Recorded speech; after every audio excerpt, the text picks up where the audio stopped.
জি, আমি হাট আদায়কারী আদায়কারী।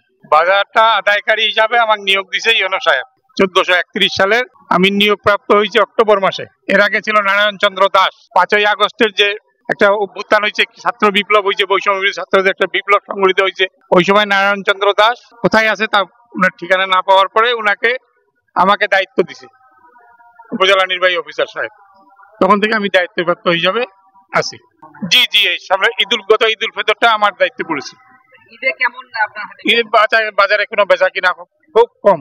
এখানে মানুষের কোনো সুযোগ সুবিধা নাই। মানুষের সর্বপ্রথম টয়লেট কোনো ফ্যাসিলিটি নাই। মানুষের একটা গাড়ি নিয়ে আসবে, গাড়িটা রাখার জায়গা নাই। বাজারটা সব সংকুচিত হয়ে আসতেছে, মানুষ দখল করে জায়গাগুলা কেনা বেচা করে ফেলতেছে।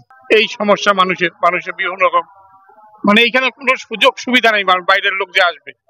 আমরা জেনেছিলাম যে এটা একটা ঐতিহাসিক হাট বাজার। জি, ছিল অনেক দূর দূরান্ত থেকে এখানে মানুষ আসছে। এখন কি সেই মানুষটা আসে না? এক সময় ছিল, এখন আর ওই মানুষগুলো আসে না। স্থানীয় কিছু সমস্যার কারণে মানুষের সুযোগ সুবিধার অভাবে এখানে আসতেছে না। কি করলে মানে এই হাটের এখানে একটা সরকারি বড় ধরনের পদক্ষেপ লাগবে। বাজারে যে দোকানগুলা জায়গাগুলা যে নষ্ট, মানে মানুষ দখল করে এটা বেচা কিনা করতেছে, এই জায়গাগুলোকে বন্ধ খোলা করে দিতে হবে। খোলা করে মানুষের জন্য একটু আরামদায়কের ব্যবস্থা করে দিতে হবে। বাইরের লোক আসলে তো মানুষ আরাম চাবে না? আরাম তো অবশ্যই চাবে।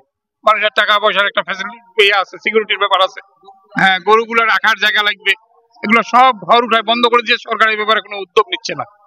আমরা কিন্তু টাইম টু টাইম সরকারের সঙ্গে যোগাযোগ করতেছি, কিন্তু সরকারের ব্যাপারে কোনো উদ্যোগ নেয় না।